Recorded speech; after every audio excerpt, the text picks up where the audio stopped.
Lesti Kejora dilaporkan masalah pelanggaran Undang-Undang Hak Cipta mengenai lagu tentunya kan. Pelapornya siapa ini? Yoni Dores. Yoni Dores. Keluarga dari Dedi Dores. Dedi Dores. Memang keluarga pencipta lagu mereka ya. Jadi ketika si Yoni Dores, ya kan? Iya, Yoni Dores. Yoni Dores melaporkan adanya pelanggaran Undang-Undang Hak Cipta, sementara dia adalah pencipta lagu, tentunya memang patut diduga melanggar. Begitu. Jadi tampaknya ini sudah ada somasi dari Yoni Dores kepada si Lesti Kejora, tapi kemudian tidak direspon. Sebenarnya persoalan seperti ini bisa diselesaikan dengan cara penyelesaian sengketa lewat mediasi, itu pertama. Tapi kemudian karena somasi mungkin tidak direspon sehingga dilaporkanlah ke kepolisian kan sebagai laporan dugaan tindak pidana pelanggaran Undang-Undang Hak Cipta.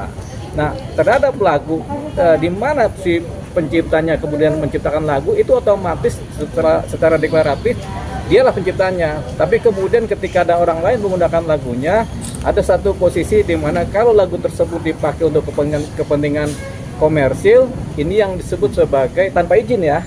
Ini disebut sebagai pelanggaran hak cipta. Jadi untuk kepentingan komersil. Tapi kalau kepentingannya tidak komersil, ya sudah tidak masuk. Nah sekarang si Lesti Kejora kenapa dilaporkan? Karena melanggar Undang-Undang Hak Cipta kan. Nah kemudian di mana dia kemudian menyanyikan lagunya? Itu pertanyaannya. Di mana? Di salah satu stasiun TV, Bang. TV Indosiar. Terus dan diupload ke YouTube juga. Itu diupload ke YouTube tapi bukan di YouTube-nya Leslar Entertain, Bang, tapi di YouTube yang lain. Oh ya, tapi yang jelaskan begini, setiap komersil kan berarti kan ada persoalan pelanggaran hak cipta ya. Nah, kalau dia sampaikan atau dia nyanyikan di YouTube, otomatis itu komersil. Karena YouTube pasti membayar. Nah, ketika ini menjadi komersil dengan dalih apapun juga, ini sudah dianggap melanggar Undang-Undang Hak Cipta. Kalau si Lesti Kejora tidak minta izin kepada si penyanyinya, si penciptanya. Nah, ini yang terjadi karena tidak minta izin, kemudian sudah disomasi mungkin 2 kali atau 3 kali tidak direspon, terjadilah yang namanya pelaporan kepolisian. Jadi ini menjadi tindak pidana.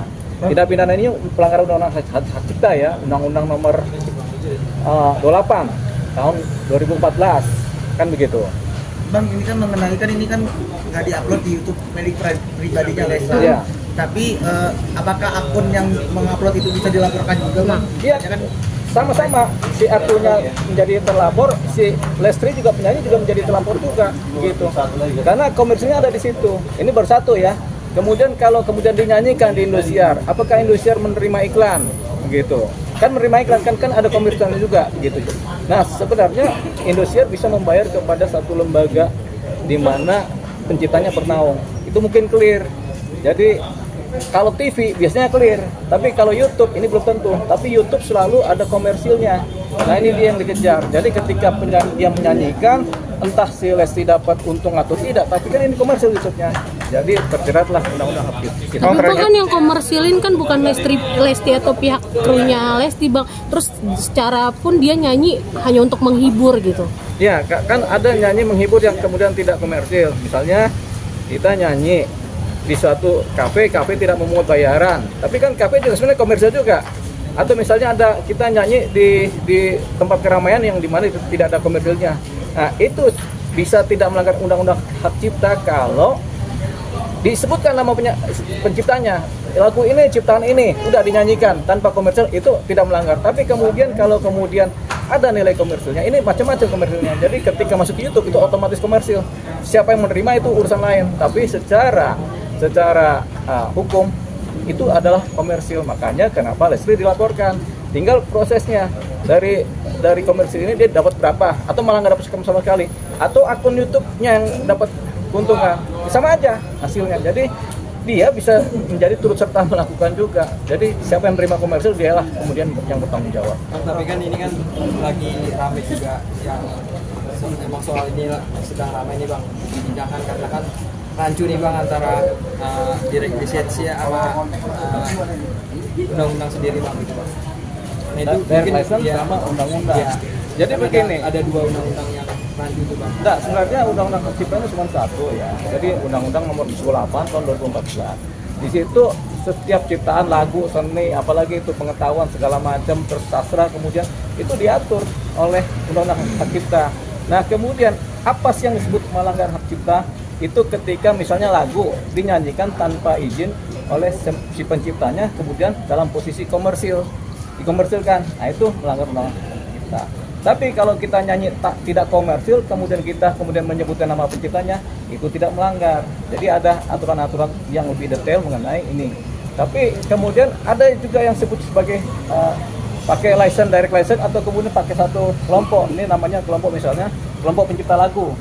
Jadi kalau ada ciptaan-ciptaan yang kemudian dikuasakan kepada kelompok pencipta lagu, suatu organisasinya, mereka yang dapat kuasa, mereka lah yang kemudian menerima royalti.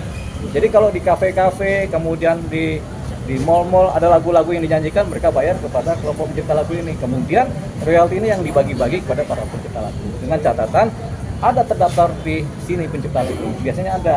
Nah kalau yang langsung pencipta lagu menciptakan lagu kemudian dinyanyikan, tapi dia nggak tergabung dalam satu kelompok ini.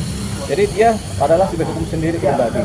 Nah dia kemudian bisa mengklaim mengenai royalti kepada si penyanyinya, begitu. Tapi sebenarnya ini kan persoalan sengketa ciptaan ya.